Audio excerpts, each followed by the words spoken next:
Thursday, November 6th. I'm Jim Check with Now Media. With me, Iain Burns, our managing editor out there in the nation's capital. Kind of an overcast day, but a beautiful fall day here in the Okanagan. How are things out there in La La Land? Not nice. Not nice. Kind of, there were flurries earlier, actually. So a very ominous sign. Well, the headlines for today. Liberals drinking champagne while Canadians go hungry. The Great Betrayal.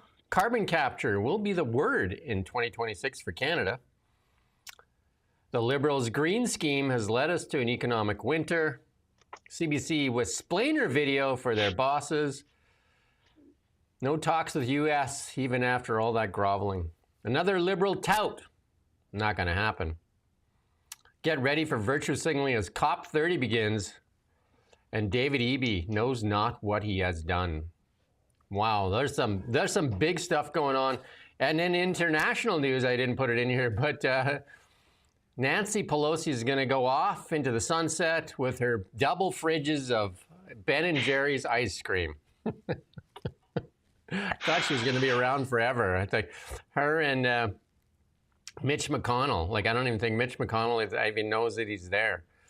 It's just like weekend at Bernie. There's loads. There's so many like that in American politics. It's an embarrassment, frankly, isn't it? Show up for the check, and that's really what it's all about. But this, we're going to kick it off with this, though.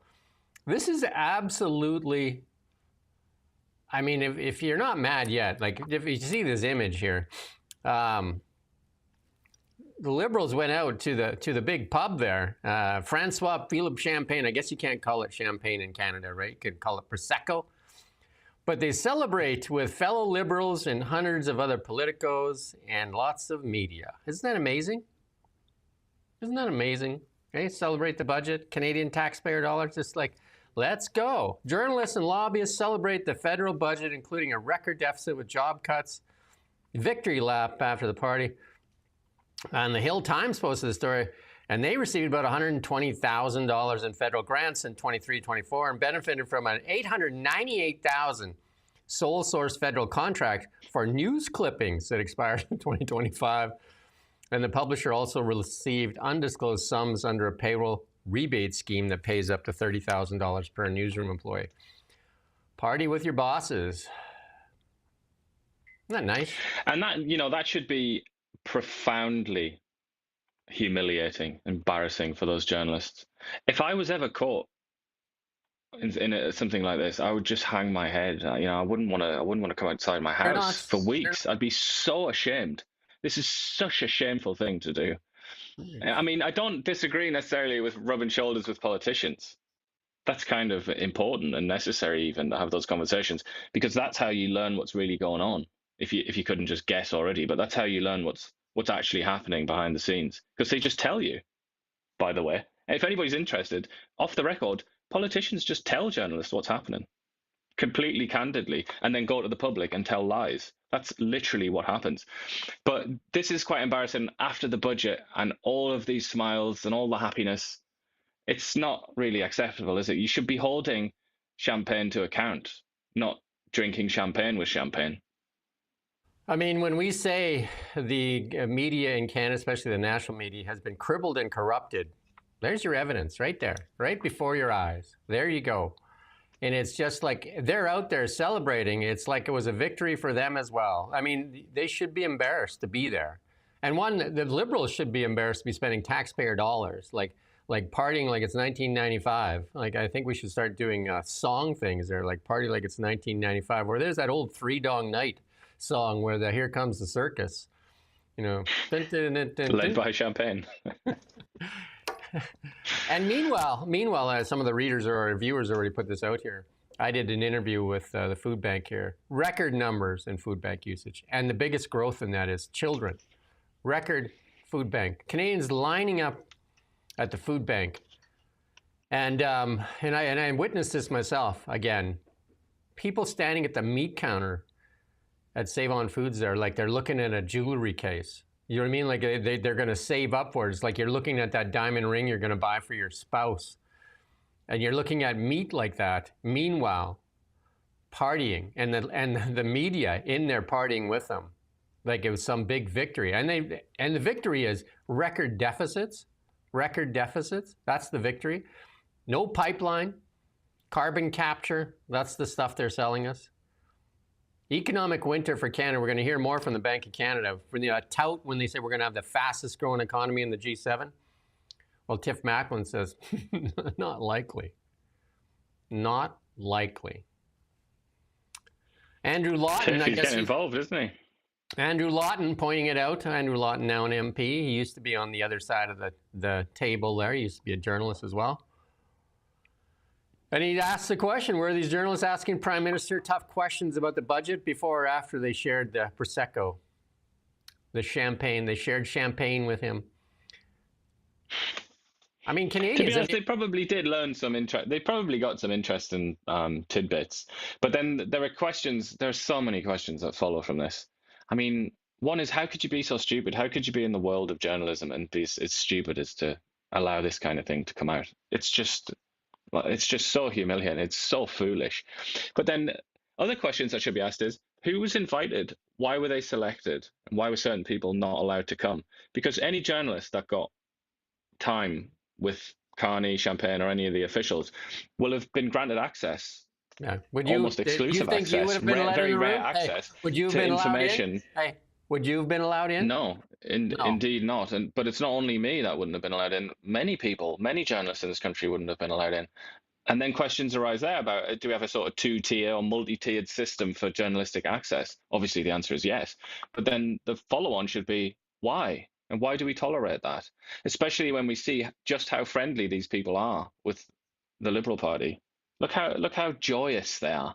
You have to ask questions about that. Why should it just be the friends of the governing class that are given this top-tier access? You have to wonder. I mean, I say it all the time, and Iain says it too. Like our media, especially our national media, has been crippled and corrupted. And this is like plain evidence of it. And they restrict access. How many emails have we now sent to Stephen Guilbeault's office, and how many times has he replied? Well, he hasn't replied. His media creature has replied to me on multiple occasions to say nothing and delay and refuse to consent to an interview. So it drags on. But like, that isn't. We've had a similar story with the Conservative Party, I have to say, who are just terrible at communication. Some good news, though. After constant pressure, and I mean constant pressure and calling out, we finally have an interview lined up for tomorrow morning with the Interior Health CEO after all the stuff, the health crisis going on here in BC. So at 8:30 tomorrow morning, I think it's 8:15 actually, 8:15 tomorrow morning, we will have the Interior Health CEO on prior to Iain and I going live. And again, just for everybody's, Now Media is an independent news platform here located in Kelowna, BC, and Iain's out there in Ottawa. And we're free from political influence, committed to the truth. And we didn't get invited to this event. And we would like you if you would share. Even our friend, the Lightning Rod, he shows up here almost every day, which is great. And we let him speak. CBC won't let you comment or talk about it. They won't turn their chat on. We try to... Well, he's Mr. Rod here. His Majesty, the Lord Rod, is even saying, like, well done. We got a compliment. There you go. See, our job here is to try to win Lightning Rod over and get him. That's basically the purpose of this show. And we've done it. That's it. Mission accomplished. We can move on. This is absolutely atrocious, though. This is something that people... I mean, the Liberals should be ashamed of themselves. Actually, here's another one. Locally, we're putting up the story for Stephen Fuhr here. We're trying to do a story on the military. He's the procurement officer for the Liberal Party now, the elected MP here in Kelowna. 5 times Steve's reached out. I've reached out a couple times. 0, nada, squat. So he's going to make it in the story, all right. Good job. And to contrast that, I mean, like I say, we do have to be clear. The Conservative Party is terrible at this as well. And actually, the NDP, they're almost worse than anybody, the NDP. It's unimaginable how bad the NDP actually are with communications. I've struggled on so many occasions with them. But anyway, I would say that his sort of nearest rival, let's say, Stephen Fuhr, is Dan Arbas. who is the polar opposite. He's like excellent at communication.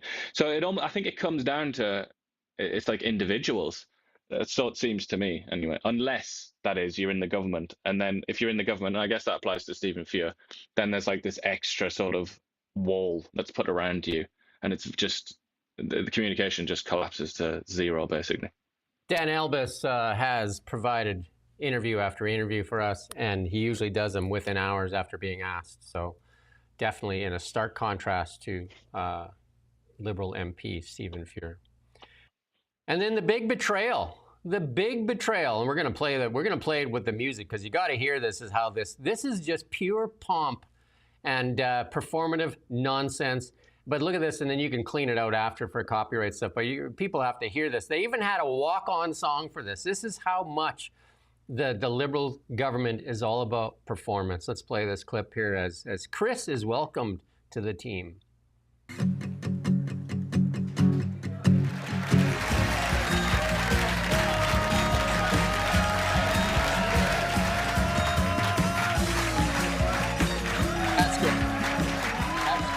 That's good.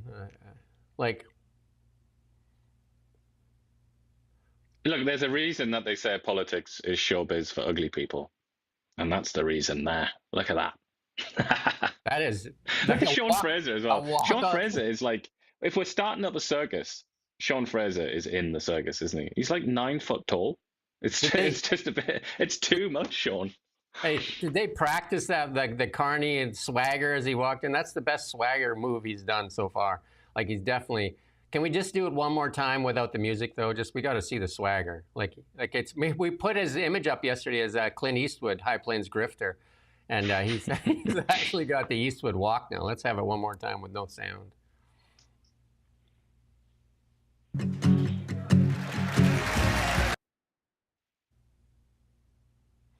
Oh, you're missing. You got to get the first part there, the walk on.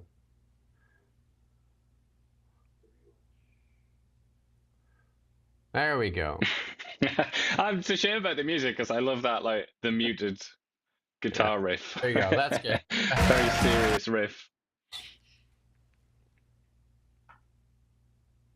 Unbelievable. There's some reaction out there from his constituents, not happy. But it's like he's been welcomed back from he was in the Chinese prison for 2 years. But they're also like, they're pretending that he's this great scoop, and it's like, yes, we got this guy. In reality, this guy is he's just a backbencher. He's a complete nobody. He was being treated with, contempt, one might say, or at least indifference by the Conservative Party. It's purely because he represents something. He represents what the Liberals would like to think was this movement from the Conservatives to the Liberals among the Canadian population at large. And I suppose, in a sense, that is true. I mean, the polls are showing that for various reasons. And also his riding as well seems to be doing that. So I guess he's like a metaphor, the man metaphor. And that's what they're celebrating rather than the quite unimpressive specimen himself. I think what they're celebrating is their majority that they're going after, and they're trying to make this big play, this video here, so convince others to come to the big fold, come in and leave the darkness into the light, and then we can pass all these bills, C2 and all these other ones, and we can really take control of Canada. He's asked here, how many more are coming? Let's listen in to. Hi, Prime Minister. Jillian Piper with Global News. Hi. How many Conservatives has your caucus approached about joining the Liberal Party?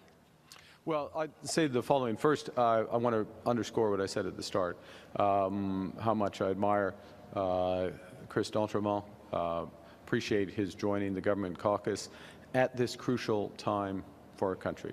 And I think that's the point to all MPs. Wherever they're sitting in the House. This is a time where we need to act as a country, be as unified as possible, to act boldly, and to invest in the future of Canada. That's what this budget does, and we'll speak to anyone, publicly or otherwise, that can support us. Our friend Lightning Rod says we should celebrate a majority. No, we should celebrate democracy and who people voted for. That might be better. But hey. I mean, it is very hard to run a government with a minority, isn't it? But so I can see where he's coming from. I think I know what he's trying to say there. It's really it's just difficult to govern, isn't it, in the system with a minority? It's not really designed for that kind of thing, not with the modern party system.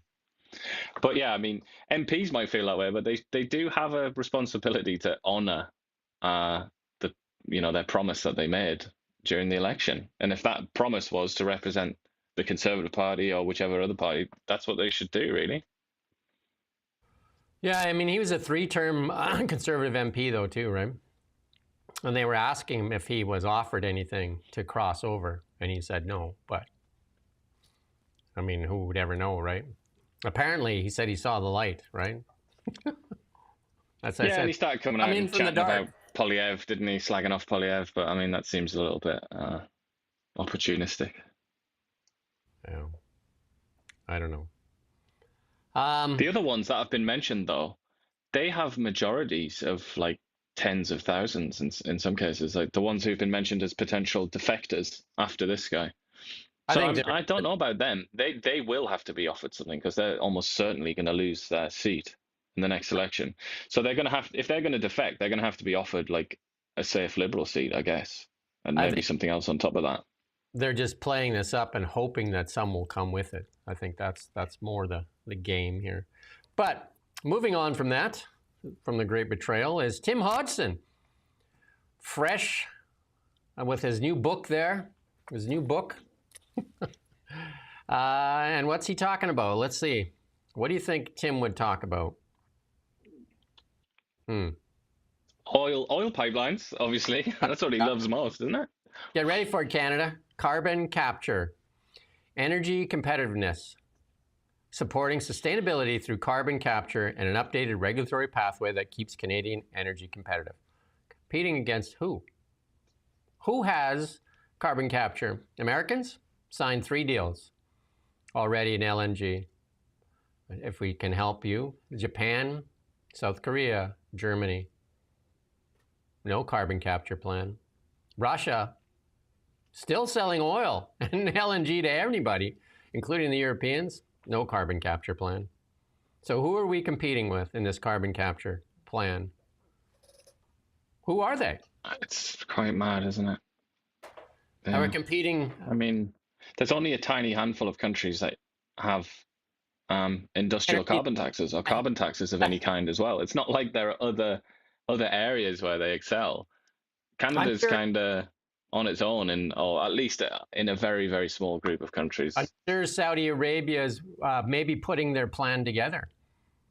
Maybe the Norwegians are doing it. No, they're not. The Saudis, to be fair to the Saudis, they have the possibility to achieve net zero in terms of their grid, at least in a very short period of time, because they've got so much sunshine. They could just and it's also just the desert. They literally have a massive part of their desert called the empty quarter because there's just nothing there. They could just set up a solar. I mean, and they've talked about that, haven't they, with like that Neom or whatever, that city that they were going to build. I don't know. But yeah, they haven't actually done much concrete. So somebody's saying, I don't know who doesn't grasp math there, but I'm not sure Lightning Rod who's saying doesn't grasp math, but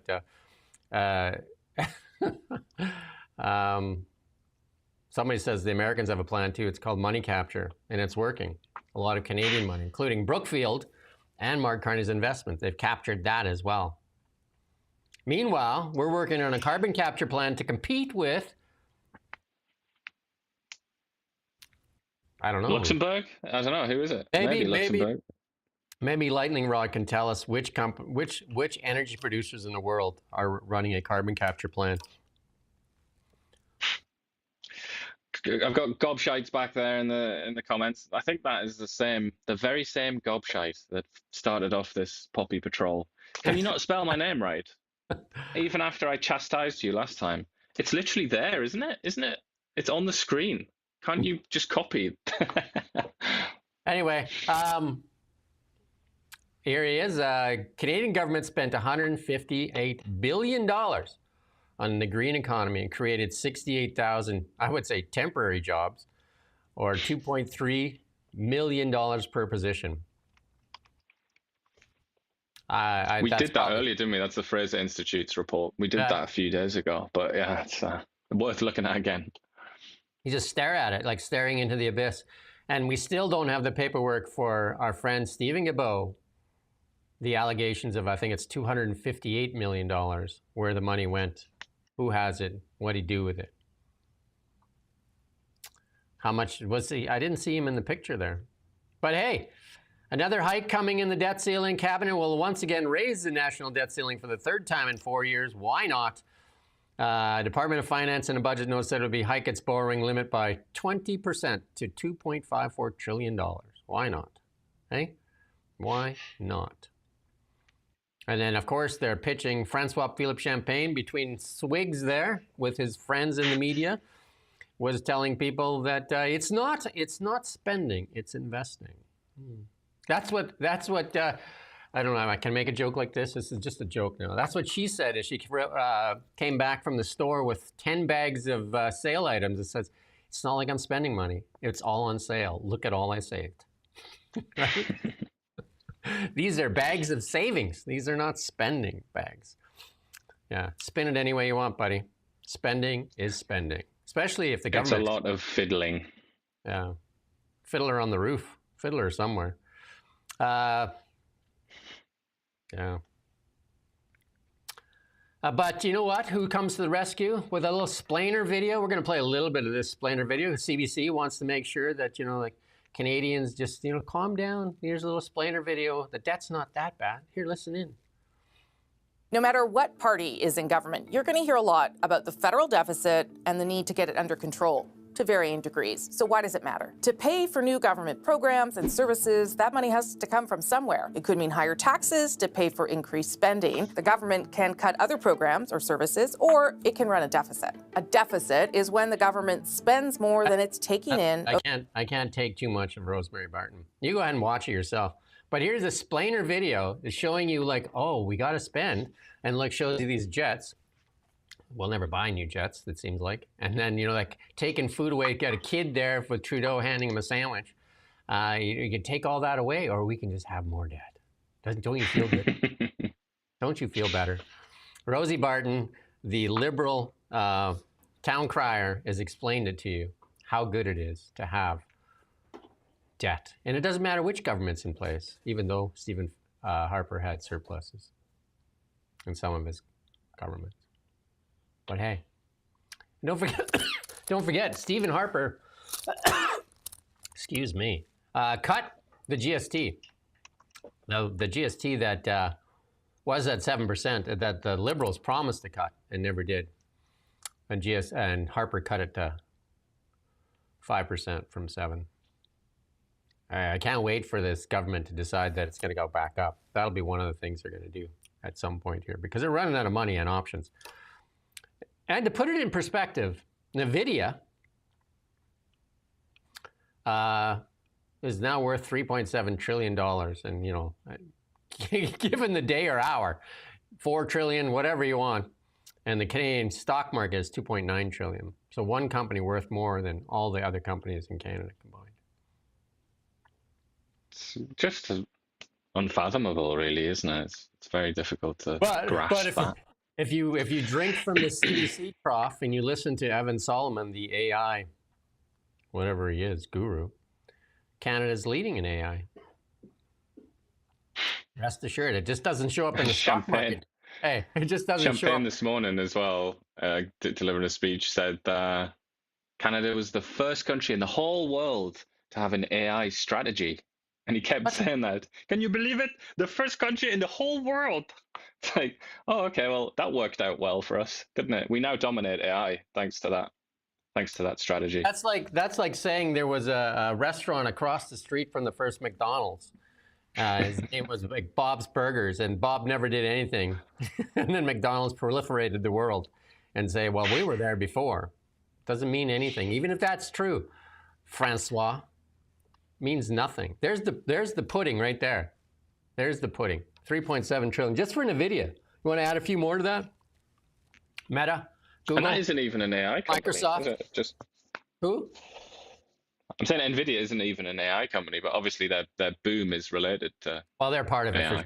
But they are doing some of it themselves, but they are the picks and shovels. Really, that's their main function. They're the picks and shovels for AI. Yeah. And then Joe Rogan came out and said that Joe Rogan thinks Trump ruined Canada by helping Mark Carney win. And, you know, I think I've alluded to that as well. Did he actually see if he could disintegrate Canada by propping up Mark Carney? Because something's weird in this whole thing. Something's absolutely weird in this whole kind of like talk tough about Trump and then bend knee when you're there. Doesn't make a lot of sense, does it? Well, it didn't make a lot of sense when Trump, it was almost as if he was being advised by Canadians and being advised, like being told, these are the absolute best things to say. Do not deviate from this script. And if you do that, if you pull that off, the Liberals will win the election. It was almost like that's what happened. And he was like, yep, okay then, right. 51st state, and just all the rest of it. It was almost like a psychological experiment or something like that. And it came off beautifully. The only question that I had then and still have now is why? Why did Donald Trump so passionately desire a Liberal government? That's what you have to ask yourself as well. Lightning Rod, if you could help us defend AI or Canada as the AI leader, because Evan Solomon said that we are leading AI, because we have Jeffrey Hinton here in Canada, who's an academic, and explain to me, because I just know the stock market, explain to me how having an academic here in Canada is leading AI, and then explain to me how those other companies must be doing something wrong, like NVIDIA, Palantir, Tesla, Google, Microsoft. They must be getting it wrong. I don't understand it. Explain it to me like I'm stupid. Well, but have trade talks resumed after Mark Carney got on bended knee to Donald Trump? Let's listen in. Here's some ums and ahs for you, if you ever heard some. Here you go. Can I ask you then, on conversations? What's the current state of, your communication with the U.S. president in terms of reviving trade talks? We'll see. It's the talks are not yet revived. I last spoke to the U.S. president a few days ago in Asia. C'est la même situation avec les. Who gave you permission to ask that question? Like, what is going on here? How is this guy in here? I think that's what he should have said, right? Like, what are you doing? He was having a lovely time with some of the journalists during that press conference. He was like, one of them had their child with him, one of the reporters, and Carney was kind of like, is it bring your daughter to work day? It was like, as usual, just a massive love-in between Carney and the reporters. But on the talks, I would say it looks to me, I'm not basing this off any insider knowledge or anyone else's, but it looks to me like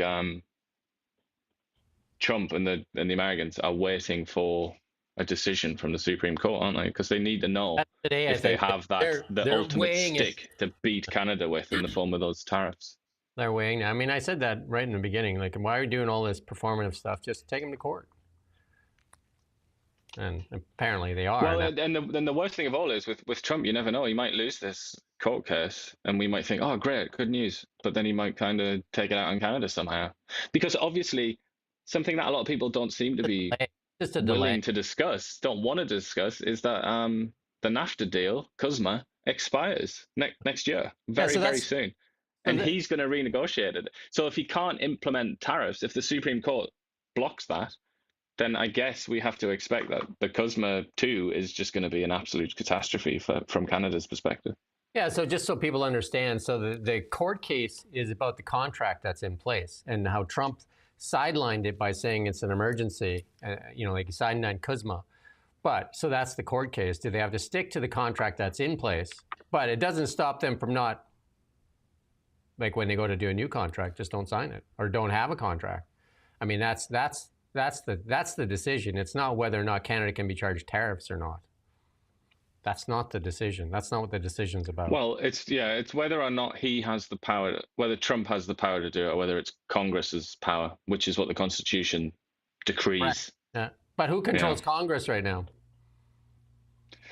Well, I mean, maybe you could say they're Republicans, but as usual with the Republican Party, not quite. They have quite a lot of unsettled congresspersons who are not going along with what they want to do. So moving on, though, the big tout by Francois and Mark Carney that Canada will have the strongest economy in the G7. Here's some questioning here for the Bank of Canada, Tiff Macklin. Prime Minister promised to have the fastest growing economy in the G7, but given this new adjustment that the bank made, do you think the other G7 countries will outpace Canada in economic growth? Well, certainly I would agree. Our forecast is for very modest growth. Second half of this year, averaging only 0.75%. We do expect it to pick up, but as I indicated in my remarks, this is a structural adjustment, and so that's going to take some time. So yes, I don't have all the G7 forecasts in front of me, but we're not going to be the fastest growing economy in the G7. Prime Minister promised to. That's good, yeah. But before we get on that one, let's play one more clip here in that question period committee hearing, and we have one more here. Let's listen to this. Tiff Macklin respond to this. And Mr. Macklin, in your most recent monetary policy report, I'm going to quote a section there. It says, weak growth is likely in the second half of 2025. After contracting in the second quarter, GDP growth is estimated to be about 0.75% on average for the second half of the year. So when we look at it on a year-to-date basis, is it fair to say that performance is basically neutral for our economy? But of course, the Prime Minister is promising Canadians that he's going to be building the economy at unimaginable speeds not seen since the Second World War. So I did a bit of research, and it looks like Canada's GDP growth following the years of the Second World War were between 6 and 7%. So based on your forecasts, when do you expect that we would achieve that 6 to 7% GDP growth? Our forecast goes out about 2 to 3 years, and we don't achieve that. We've got, I think, 1.2, 1.1, and 1.6 in 2027. And what do you think the economy would need to achieve that 6 and 7% GDP growth?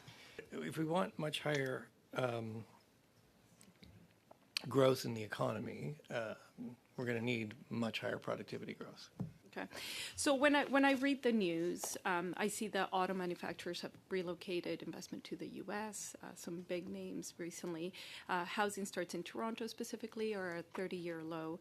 Bottling companies are also moving operations to the U.S. And of course, small businesses have been heavily impacted because of the U.S. tariffs.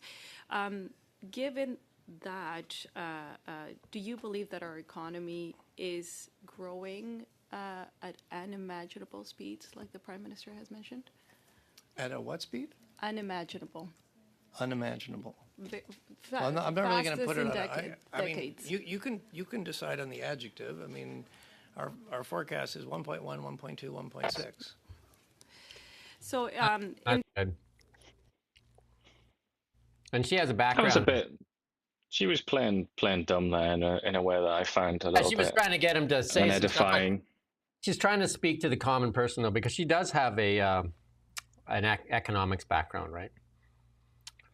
Well, I mean, okay, but I'm sure she's not stupid enough to actually sincerely ask that question. Like, when do you think we'll get 6 and 7% growth, like we did after the end of the Second World War? Never. If you've literally spent 10 minutes watching YouTube videos on economics, you know why that's not going to happen. I mean, it's just a completely stupid question.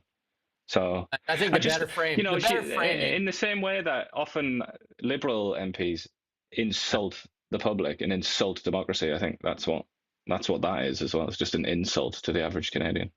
I think the better framing it is because I mean, Tiff Macklin is not going to jump on the touts, right? Just like, like the government is talking 6 and 7%. Is that doable? And he's going to tell you it's not. It's 1.1, 1.2, 1.6. But the government aren't talking about that, though.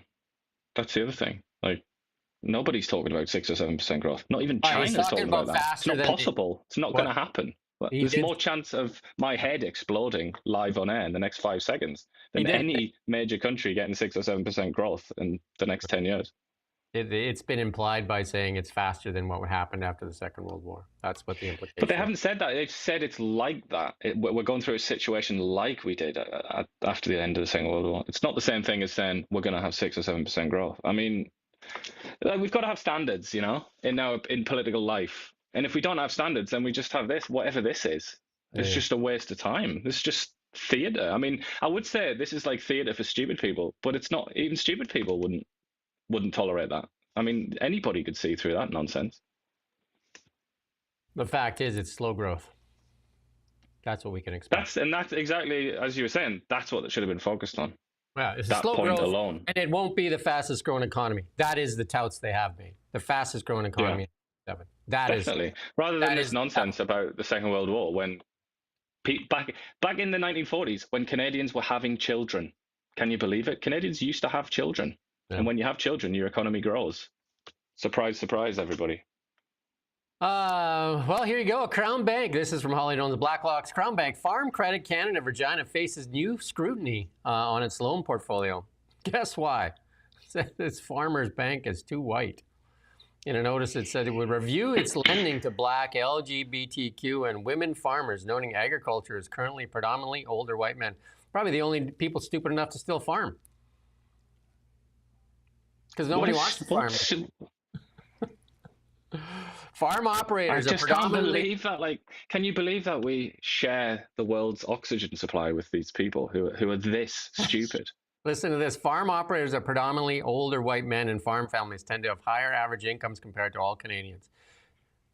Traditionally, underrepresented groups such as women, youth, Indigenous, LGBTQ, and Black and racialized entrepreneurs may particularly benefit from regular legislative reviews to better enable Farm Credit Canada line.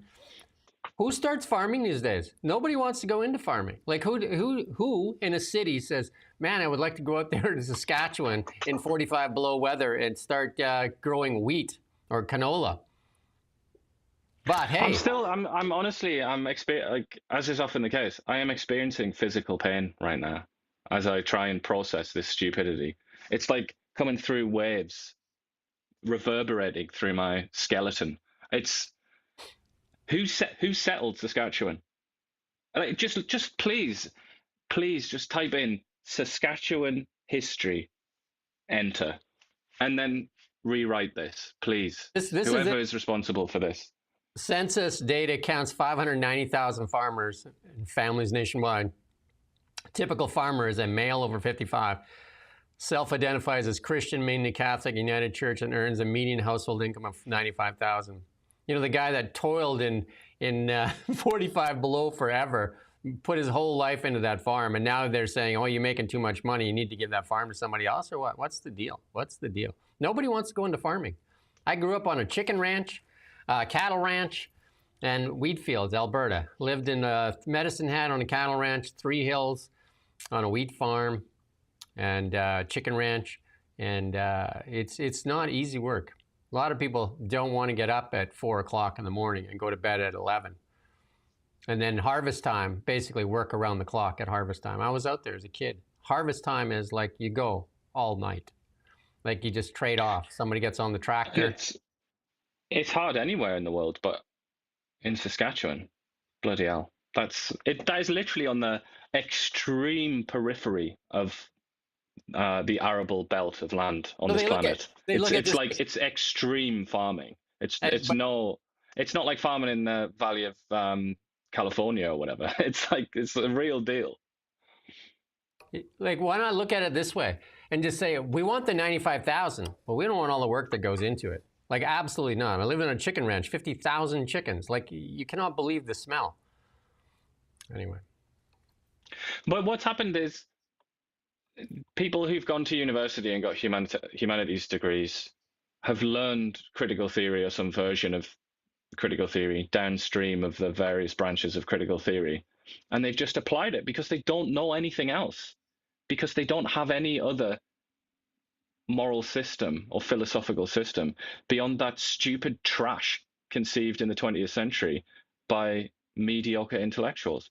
That is like literally a direct consequence of bad education in universities. Yeah. Guess what? Federal digital ID gets go-ahead. Remember we were talking about that in the UK? Remember Keir Starmer and a couple of the other former, I think it was Tony Blair, they're all shilling digital ID. Well, here you go. Cabinet is proceeding with a digital ID system for claimants of federal benefits, including EI, old age security. And this is, they can just walk this in nice and slow. Again, just turn up the heat just a little bit, right? But they say, adoption may be difficult. Building this kind of system is complex, requires certain specialized tools and expertise we don't have in-house. I thought we were leading in AI. We should be able to do this easy. Based on international best practices, we're asking the industry for help. Well, we lead in AI. We probably could do it easy, Gonna have the best help in the world in that case. Well, if you go on the CBC website, you're going to find that they're not talking about the party that Champagne had, because they were likely there. But they are doing a live Q&A, answering your questions on the federal budget. Isn't that amazing? Rosie Barton comes out with a explainer video, and there's CBC then just like, well, we can help you. Calm down. It's like, relax on the budget. Nice. And here's some more from Holly on the Blacklogs. House okays citizenship bill. The Commons yesterday, and a vote of 177 to 163 passed a cabinet bill granting citizenship to the grandchildren of Canadians abroad. And that followed a debate that saw MPs clash over Canadian identity. Without national identity, integration is impossible, and the collapse of our entire country is inevitable. That was from Conservative MP Michelle Rempel-Garner from Calgary. We need to put more value on Canadian citizenship. Bill C-3, an act to amend the Citizenship Act, would grant citizenship to the grandchildren of Canadians abroad. It followed a 2023 Supreme Court ruling limiting citizenship. It's mad because first generation children.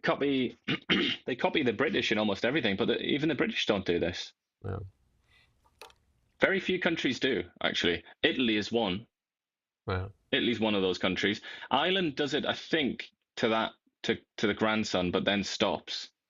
Because I've looked into that because I got Irish forebears and Italian forebears, and I've investigated a lot of this. But yeah, the British don't. So my kids will have access to British passports or citizenship, but not their kids. But Canada's saying that, if it was the reverse, then it would continue all the way down. So basically, if a Canadian went to Britain, let's say, had kids, their kids would be citizens, then their kids would also be citizens, even though they would know nothing about Canada. At that point, one would assume, it's just like, oh, my granddad's Canadian, but, there's your passport, son.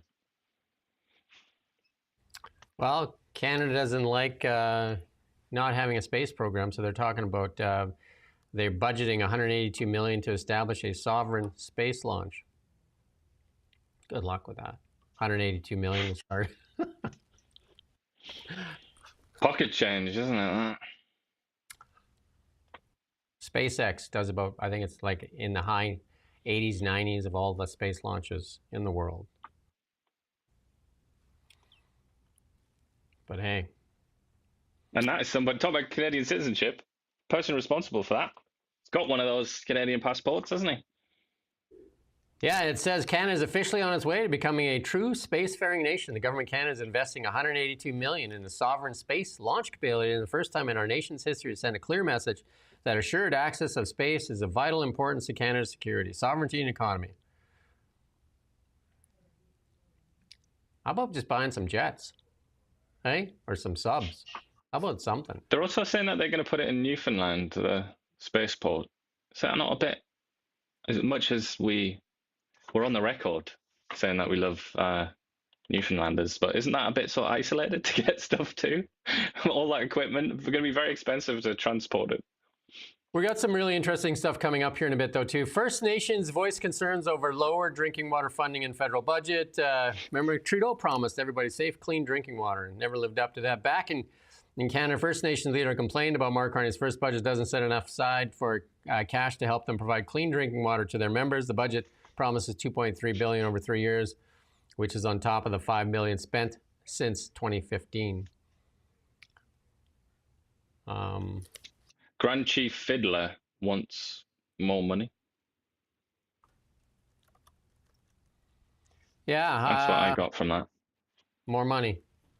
More money, more money. But it is a lot of money, you know, that's like 7.3 or more than $7.3 billion over a period of 13 years, I guess.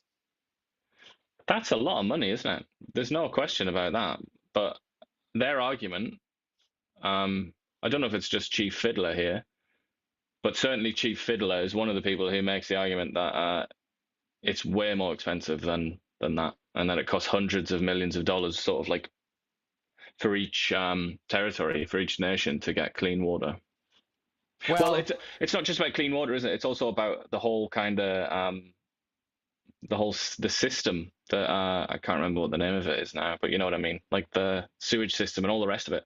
That needs to be brought up to the standards of like Kelowna or somewhere like that, like of a city. Well, I mean, they can. The Canadian military is in that lineup now too, because they audited 7 of 14 the housing for the military. The Auditor General said 7 of those didn't have adequate, safe drinking water. I guess that's one thing the government doesn't seem to be good at. Yeah, but have you seen their poppies lately? Like, they obviously really respect soldiers. They're always wearing poppies. So I don't know. What's the implication there?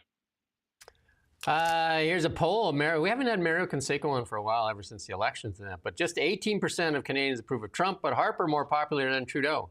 There's a shocker. Like, Trudeau's got to be one of the... he's got a rank in the world as one of the most... well, I'll just say that the two of them deserve each other. Katy Perry and Justin Trudeau. How's that? She's increasingly unpopular nowadays as well, in like the celebrity world. This one blows me away in this poll. The poll found Canadians also have low opinions of two prominent Canadians, Elon Musk and Jordan Peterson. Why is that, I wonder, hey? The media in Canada. But that just goes to show, like, the extent to which Canada is like a sort of liberal left country. I mean, I know a lot of people, I've said this before and people have disagreed with me, but I think it is true. Canada's almost like the Democratic Party, the country, you know, it's kind of, so obviously they're going to hate Elon Musk. Obviously they're going to hate Jordan Peterson, you know, because they're considered to be on the other side, aren't they, in this grand culture war. Well, Elon Musk, the most consequential person in our lifetime here, but hate him, I guess, right? But Greta Thunberg, they prefer her. They prefer Greta Thunberg. Talking about environment and Greta Thunberg, here's David Eby and Alberta's chance to get a pipeline to coastal waters. Listen to what Mr. Eby has to say. I mean, just says it over and over again. I'll point out what is obvious to me and has yet to fully sink in for some individuals, which is that there is no pipeline project across the north. There is no route. There is no proponent. There is no financing. Simply because the Premier of Alberta would like to get rid of the oil tanker ban on the north coast does not mean that anybody wants to build this pipeline. It would cost $40 to $50 billion. It would require navigating a consensus at the provincial and coastal First Nations level that has a different approach to growing our economy by developing our coast. And so I'll be blunt, I don't see any prospect of a pipeline unless it is fully taxpayer funded and the federal government forces it through over provincial and Indigenous objections. So it's really difficult for me to shadow box with a non-existent project that has non-existent benefits because it will never be built and it's not going to happen. That's where we're operating. We're not operating in wedge politics world. We're operating in the real world here. You want to talk about wedge politics, Mr. Eby? Eleanor Sturko put out this morning here. The NDP failing in its duty to notify British Columbians of active litigation impacting their property. And David Eby's response to that was, well, the court promised that they wouldn't deal with private lands. Turns out they did. And then here it is right now. First Nations claims entirety of Kamloops and surrounding area. And I'm going to get this wrong. Sekwib Nation is claiming Aboriginal title over the entire... Look, I would say, sorry, just to interrupt you there for a second. Those names are not written to be understood or pronounced, are they? Let's just be clear about that. They're written to trip people up. So I think there's no shame in not knowing how to pronounce that. It's just, that's the intent, I think. They're claiming the title over the entirety of the city of Kamloops and surrounding areas, according to a document unearthed by an independent MLA, Eleanor Sturko. The Surrey Cloverdale said there could be hundreds of similar claims that are filed, and we don't know because the government has so far refused to notify property owners. She's calling on the BC NDP to come clean. John Rustad has also asked for that. I've done 3 interviews now with Jeff Moyse, 31 years in the government, for Aboriginal law through 6 governments. And he's going to come on, I think, next week. He's just reading through some of the other settlements here. And this thing could get, I mean, there's talk that banks aren't refinancing some of these properties right now. So David Eby's opened up a can of worms that calls into legitimacy of British Columbia and the Crown. Because the Crown I'd say it isn't just David Eby. I mean, this didn't just happen all of a sudden. It's his predecessors as well, and also people federally who are responsible for this, Jeff Moyse including said Justin a lot Trudeau. of this has to do with DRIPA. And so that's what he said. That BC did not have to adopt DRIPA, and it did. Undrip. Yeah. Yeah, and then DRIPA, undrip. There's 2 parts of it, I guess. And then Sounds like a rap lyrics. and he said it's not part of our constitutional law, so they've made a mess with it. And the bigger part is that they've done all these negotiations behind closed doors. The Haida for the Haida decision, that was done behind closed doors and was just announced. And what they're calling for is for this to happen out into the public forum, so people can at least have the right to defend their property. And that wasn't offered to those people in Richmond, so that it could take 7 years for that thing, for a final decision by the Supreme Court of Canada to be handed down. In the meantime, I guess the lawsuits will start piling up for the government of British Columbia, because the only recourse, when I talked to Jeff Moyse, the lawyer there, is sue the BC government. Because what else are you going to do? And where are they going to get the money to cover? I think it's about $2.7 trillion worth of property here in Canada, private property. But Eby said that as well. He said, oh, this is our responsibility. First Nations have said, yeah, it's BC government. It's like everyone's saying that. But yeah, you're right. Where's the money going to come from?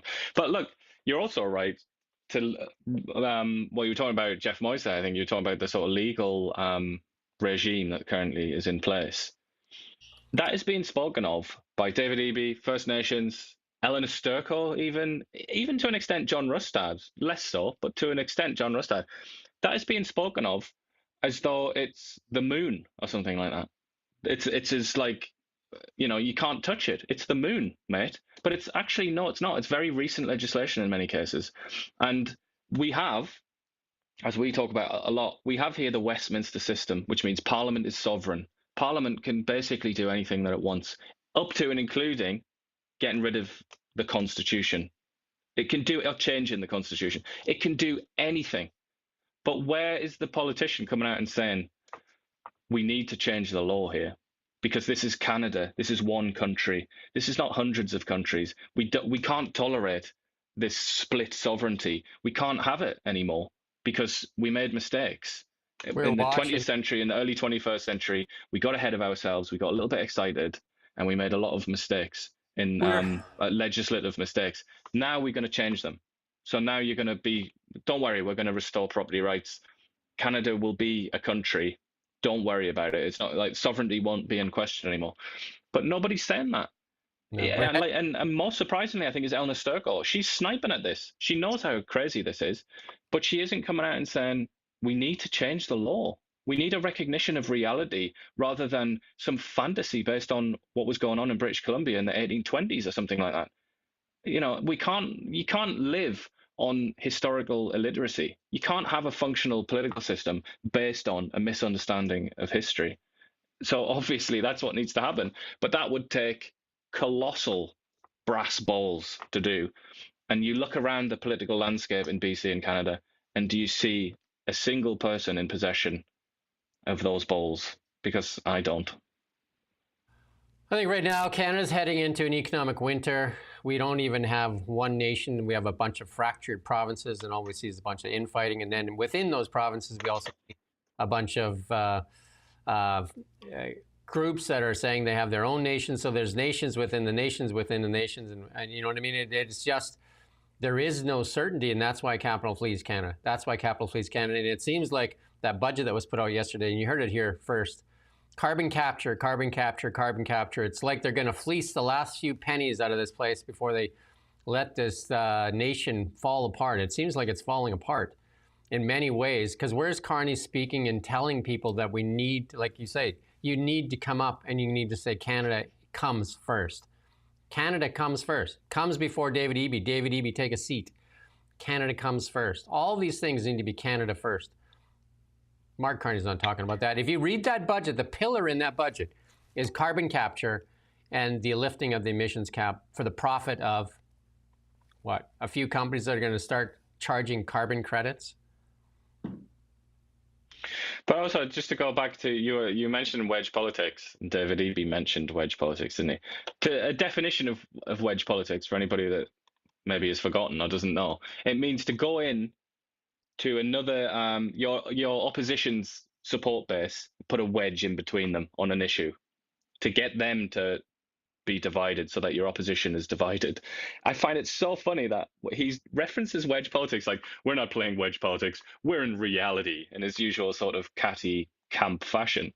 And yet earlier on in that speech, he said, he literally, it was like a dictionary example of wedge politics, where he said, we don't want a pipeline on the BC North Coast. And actually, that's what conservatives have always wanted. And many conservatives today also feel the same way. It's like giant wedge between the conservatives.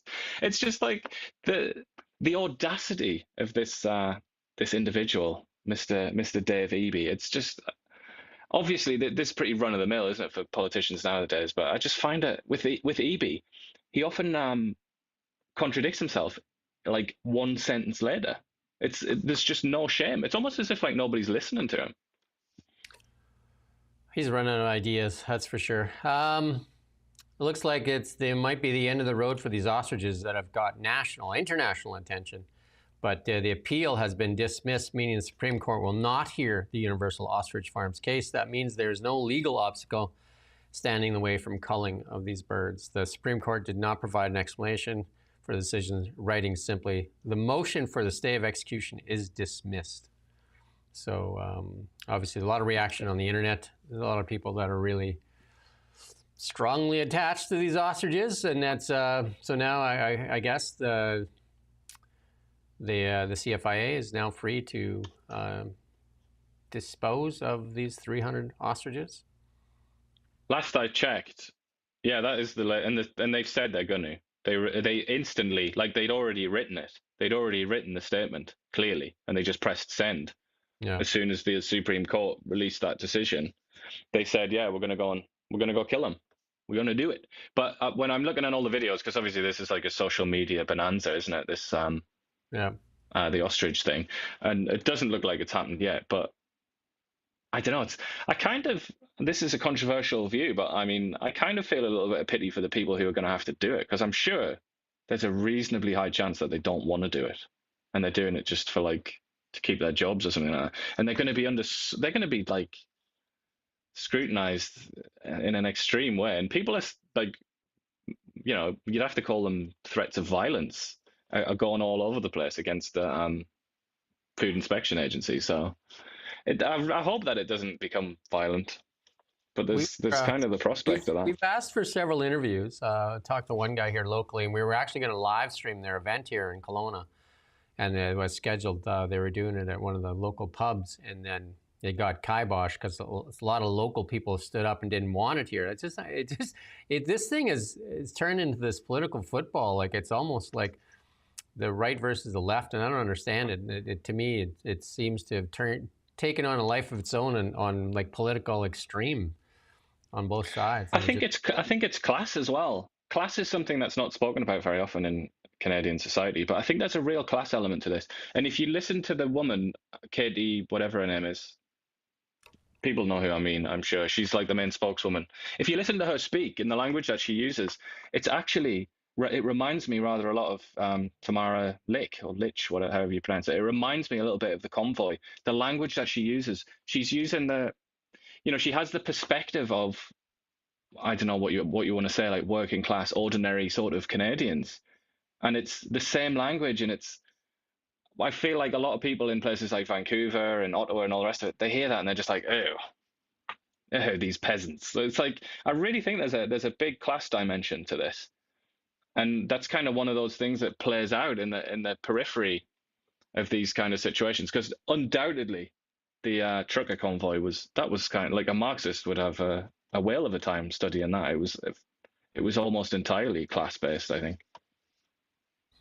So here, the journalists are starting to, come, especially the journalists that are, like live off the government, says, oh, we've always gone to parties. Of course they would defend it, eh? Who said that? One of the journalists here saying that every budget I've covered, the government of both parties have been followed by after-party bashes. The parties do happen. That's right. That's what I was saying earlier. And these meetups happen, but there are so many questions that naturally follow on from that, like who was invited, and why are you so stupid that you're being photographed laughing and smiling with media? The finance minister, who is inevitably, just because of the job he's in, an extremely polarizing, controversial figure. It's not for you to do that, especially when it's your job to hold this person and these people in the room to account, and you're there like slurping bubbly and having a laugh with them. But, Iain, let's be serious now. The government now pays almost 50% of the salaries of many journalists in Canada. So who do they work with? And that's not an exaggeration. That's basically the truth. It's almost half of the salaries are paid by the journalists are paid by the government through several schemes after they crippled media with Bill C-18. So there's that. But let's move on to international news, and this is a good one. This is absolutely amazing. Coming to you live from the Now Media Newsroom.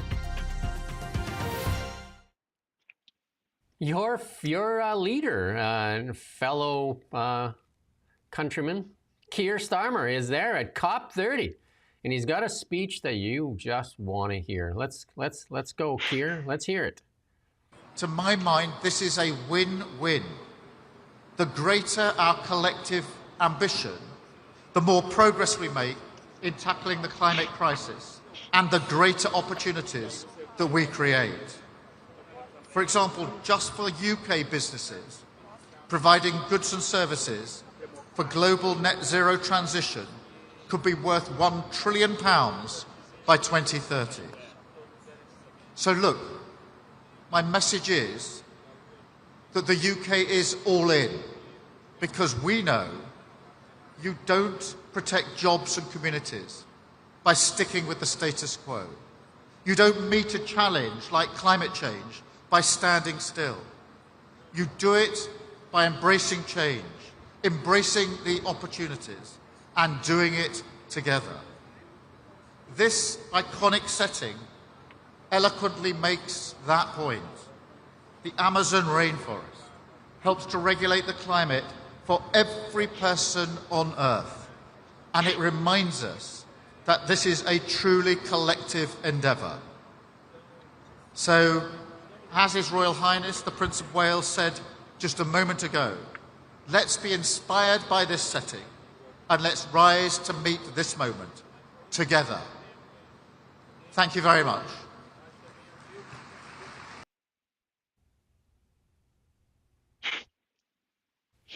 So we're all in. Let's protect the Amazon, and yet there's $125 billion US dollar fund for trees, literally for the Amazon. And Keir Starmer says we're not giving a single penny to that. We're not going to. And the reason he said is because our economy is garbage and we don't have any money.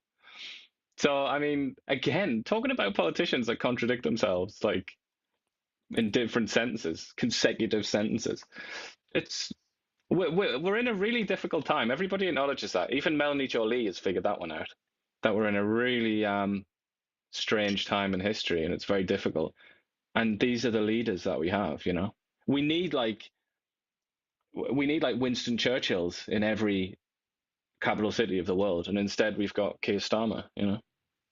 What I can't figure out, though, is if they're worried about their carbon footprint all the time, have they not heard of Zoom? Why don't they just Zoom and they're just standing on the stage? Why do they need to all fly there in private jets, clog up the runway?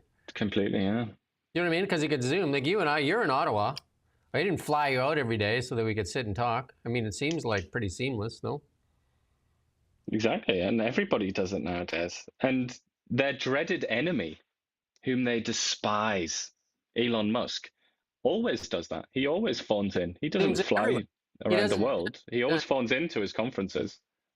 But, you know, they go, and Melanie Jolie knows how to rack up a food bill like none other. You know, Anita Danza and Mark Carney's going to speak, because this is their glory. This is glorious for them, because Mark Carney. I can't believe they're still doing this. I can't believe they're still. If you think that champagne at Champagne's party was over the top and a bit luxurious, they're going to be having. Imagine the canapes just for a minute. Just imagine. And they've been doing this now for what seems decades. They just do this again and again and again. And then the head of the UN comes and says, everybody's evil, you're all horrible. And then the Chinese come up and say, like, the most important thing, I would say, in this whole conference, the Chinese send some, like, minion, a vice premier to come, and he says, oh, yeah, we're not going to lead. Rich countries need to lead on emissions reductions. See you later. But here, hey, wait a second, though. Wait a second, right there. Because wasn't it just Mark Carney when he was in Southeast Asia there, he made that speech that Canada and China are lead the world in climate change, that's what they have in common. That's what So don't be slagging on China, because, like, according to Mark Carney, Canada and China, yeah, because they make the wind turbines and we buy them. That's how it works. Yeah. It's pretty obvious. Forgot to mention the coal. But hey, Prince William and other world leaders gather in Brazil there. So Prince William, of course, along with all global dignitaries, have convened at COP30. I doubt if Trump shows up there, unless he's just going to do one of his scathing speeches again. But I doubt if maybe he'll. No, he's not due to be there now. On climate change, and the UN Secretary General, he's going to be Antonio Guterres, accusing world leaders of moral failure over carbon emissions. He loves to virtue signal that guy. The most important country in the world when it comes to emissions, China, sent only a vice premier. Why, he should just read Mark Carney's notes, the speech there. China leads in climate change. Like, I don't know what Antonio Guterres is saying. It doesn't make sense, does it? Does it make sense to you? It makes sense when you think about what their personal interests are in their lives and what they stand to gain from it. I mean, Guterres has been accused of being the worst Secretary General in the history of the United Nations. And when he says things like this, you can believe it, you know? You can see why somebody would make that accusation, because all he does is berate countries for things that they, in many cases, aren't even responsible for. Like, it's the Western countries, the developed countries, that are doing most of the heavy lifting on climate change or carbon emissions. And he just constantly wags his finger at them while he lets China off the hook, while China's responsible basically almost single-handedly for what the dire straits that we're in. If anybody's really worried about the climate, they should at least listen to what Elon Musk has to say, because he does have solutions. Then we're going back. I think Iain put this in here. China, Jensen Huang, did, yeah. that China's going to win the AI race. But according to Evan Solomon, Canada's going to win that race because we lead in that area. But the reason— But look what he says. Like, the reason it's going to win, you ready for this? Thanks to lower energy and looser regulations. Well, that's happening in the U.S. now. They're loosening regulations and fast-tracking energy. But you need a lot of it, because that's one thing. Like, if you want to do a math equation, energy plus investment will lead to AI. Canada lacks in both of those. Willingness to put in, it has energy, but it won't put it into play, plus investment. Those two things are missing. As it would But I'd say, also say plus this, right? There is a certain like build it and they will come aspect to it as well. And yeah, we do have a lot of energy in this country, but a lot of it's energy potential, isn't it? It's not like there's a load of slack. It's not like there's a load of spare capacity. Beneath your feet. You know, in a place like BC, they've been at energy deficit for a couple of years and having to borrow energy off the Americans and off Alberta even. So, you know, it's like, the truth is there's no plan in this country to like supercharge energy production the way that the Chinese are doing. And I think that's what Huang is getting at. I mean, the Americans are trying, aren't they? But even then, it's, you know, you're up against China here. You're up against the Communist Party of China. Like, they click their fingers and just a power station is built in a very short period of time. Like, that's who you have to be going up against. But if we look at even what's happening in the U.S. right now, autonomous is starting to roll out with, you know, like Waymo's doing it. So is Tesla now. But they got to go state by state to get approval. Imagine that you're driving your car, and you say you're driving your car, and you cross the state line, just like, oh no, your car's not approved for this state. You know what I mean? Like, that's, they need to start doing federal regulations in the U.S. and in Canada. Like, I think we're a version or two behind even in the Tesla rollouts, like in versions, because, you know, like Canada drags its heels on even for leading in AI. It's a far cry from even approving AI, never mind leading in AI. But it reminds me again, I have to quote Mark Carney once again, where he said, aluminum is basically two things. It's energy plus bauxite. It's like, yeah, you've got it. You're so close to getting it, mate. You're so close to getting it. Bauxite is something that you can just, you know, that's easily obtained. The energy bit, that's the hard thing. And that's true also of AI. And it looks like it's going to be true of many other industries that are going to decide the 21st century. It's all about energy. And though he said about Canada being an energy superpower, you know, where's the kind of war effort? Where's the nationwide struggle to get energy from everywhere that we can find it? I mean, I'm not seeing that. So they said it was all about climate, right? The climate emergency, and that's why you got to drive an EV. Is it about climate or is it about taxation? Because now they're putting together a plan in England there. The electric EV drivers will be hit with a new pay-per-mile tax in the budget. The Telegraph, that's from the Telegraph, that they're going to be charged 3 pence per mile on top of other road taxes. I thought it was just about saving the planet. Now all of a sudden it's just about how do you tax people, because if more people are driving EVs, then that loses all the gas tax money. Which is it? But what a horrible, horrible tax that is. You got to pay tax to move your vehicle. It's like there's a little clock. It's like driving a taxi. So your car becomes a taxi, basically. Remember, your vote is so important, and these clowns are just figuring out new ways to tax you. Again, in Canada, listen to these words and listen to them very closely. Carbon capture is a tax that's going to come in. It's going to give the ability for private companies to tax our energy. What a boon for companies like Brookfield. Go look at Brookfield's website. Go just do a search, Brookfield, and then do carbon capture, and then look at all the investment they've made into carbon capture, laying the groundwork for the day that it would come when it was mandatory for companies to buy carbon credits. What a boom, eh? Just like you're there at the right place at the right time for the new buzzword, carbon capture. And then here's the guy that got religion, the guy that led the climate hysteria, Bill Gates. Let's listen to what Bill Gates has to say.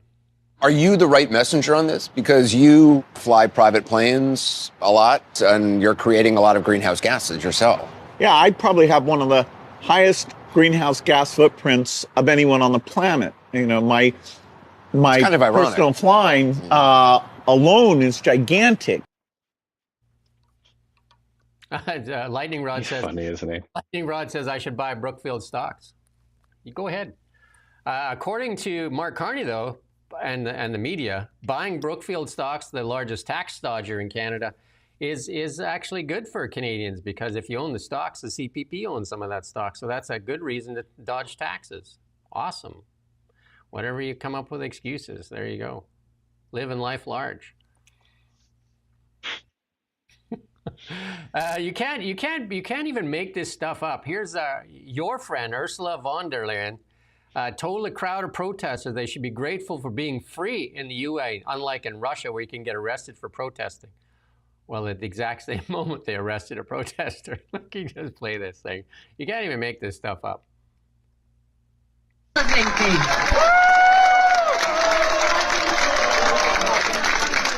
you very much for receiving me. And first of all, to those who scream and yell here so loud, they can be happy that they are in a free country like Finland, where the free speech is a right, where they have not any restrictions. If they would be in Moscow, they would be in jail in 2 minutes. Thank God we have a democracy. Thank God we have free speech. We can. And they celebrate. The crowd are like, yeah, free speech. Meanwhile, the guy's getting carted off by the police. Maybe he was just going to read him a pamphlet. Maybe he was just going to read him a pamphlet that he hadn't read yet. You know what I mean? Take him to a re-education camp, perhaps. Maybe he was going to take him in the back there so he could meet with Ursula in person, so he could scream right at her, right in person. That's what I mean. It's almost like, you know, if it wasn't so painful for so many people, it'd be comical. Nancy Pelosi, I still remember her sitting there during COVID telling people, what are they complaining about? You know, like you're in your home, you know, like what she's, you know, like for herself. She was sitting in her kitchen. She had this massive counter, must have been a 20-foot counter. And behind her was a wall of fridges. It looked like there was 20 feet of fridge doors behind her. And she said all she does, you know, like she's locked in her house, which she wasn't, locked in her house, and she just, you know, reaches into the ice cream drawer. She pulled it open, and there was probably 20 flavors of Ben & Jerry's there. And she said she just selects an ice cream and then eats that ice cream, and then she feels better.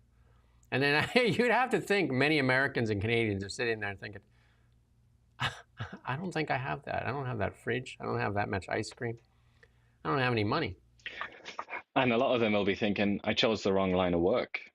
I should have been a demagogue like her. Then I would have a giant fridge. She's amassed over $500 million. She's out-traded the S&P. She's just been amazing. She's been one of the best stock traders out there.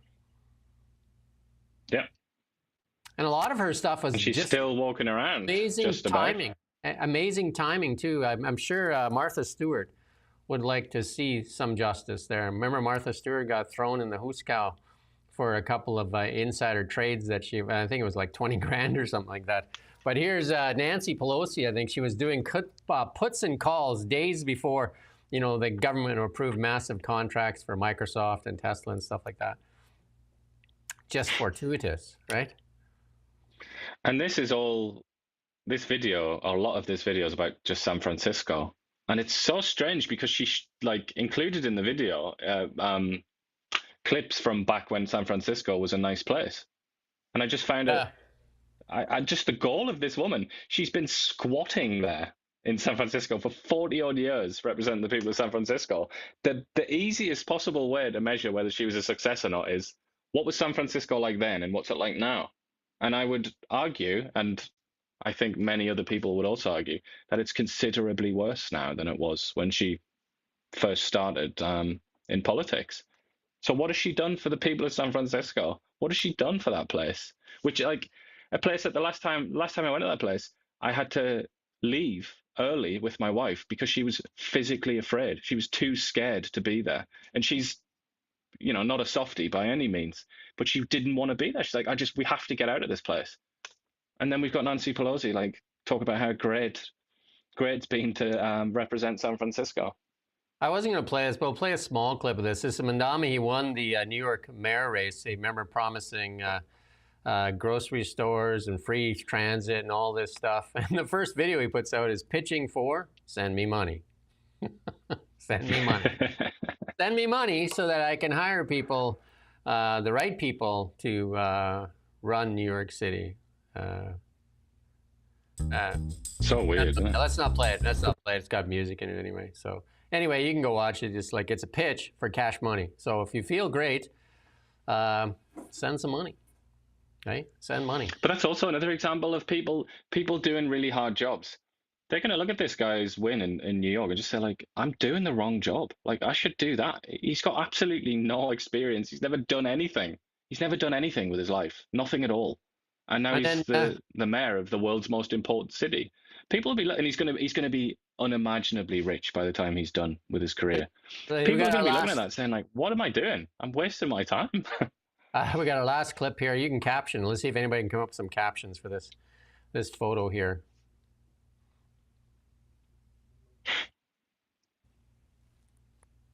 Betrayal.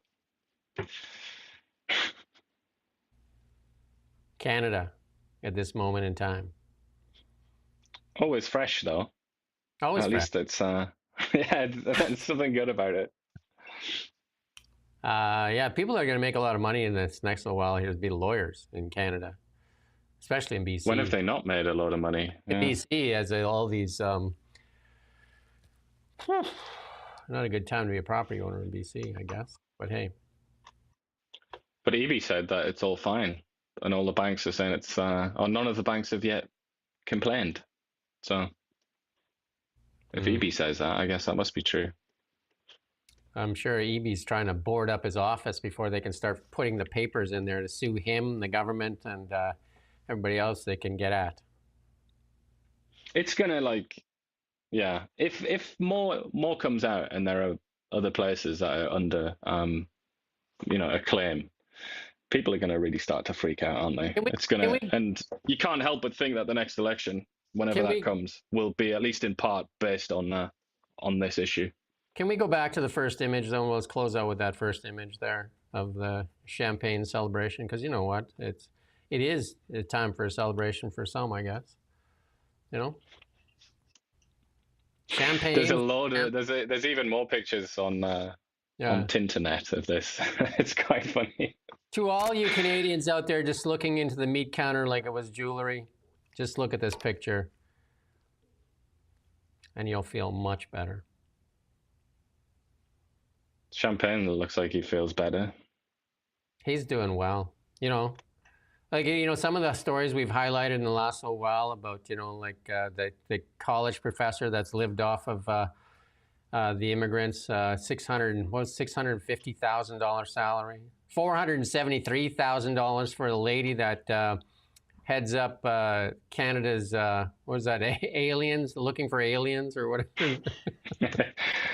Yeah. $473,000 for administering the dental care program. That's not for the cost of the benefits. And $109 million to China for helping them with, what was it? Human rights, gender inequality. And climate. Then they're, according to Antonio, he's misinformed because we gave them money, $109 million to fix their climate change. And we also, Mark Carney says that Canada and China lead in climate change. So I don't know what Antonio's going on about. Carney also said China is the biggest threat facing Canada, and then all of a sudden wouldn't say a bad word about the good old communists in Beijing. And that's our story. I mean, that's our stories for today. What's happening tomorrow? You got that figured out yet? Are we going to go late or? Yeah, I think we're going to be a little bit later. Half an hour or maybe an hour. Let's see. But yeah, a little bit later. So I think we'll probably if you can hold on, if you can wait. Start a little bit later tomorrow for our Friday. We're on every morning at 9 a.m. We do this every morning, every weekday morning, Iain and I. We're a local independent news outlet. Iain's out there in the nation's capital trying to get into the parliamentary gallery. Good luck with that. We're trying to get in there so that we can ask a question. But somehow the New York Times got in there, and before Canadian journalists can get in there. That's weird, eh? Their journalist is called Iain as well. Maybe I'll just pretend to be him. Show up, see what happens. I've still got my British press card lying around somewhere. Maybe I'll just go and pretend. Maybe you'll get in as the newspaper in England. Right, get in as the Daily Mail. Probably have more chance than us. Anyway, yeah. That's our show for this morning. Like and share. We'd appreciate that. Help us get it out there. Bill C-18 has taken away our Facebook and Meta audience, and we're trying to build this up. We're starting to see some good results here. We're starting to see about 5,000, 10,000 views on these shows. So I think the other day we had 40,000 views on the other day on the show. So help us get it out to more people, help people see the truth. Again, you won't see this on CBC. A lot of the stories we cover are not covered by CBC for some strange, odd reason. But, and they never will be. Thank you for watching Now Media. See you tomorrow. We don't just report the news. We live here too. We're your neighbors, bringing you stories that matter to all of us. No government funding, no outside influence.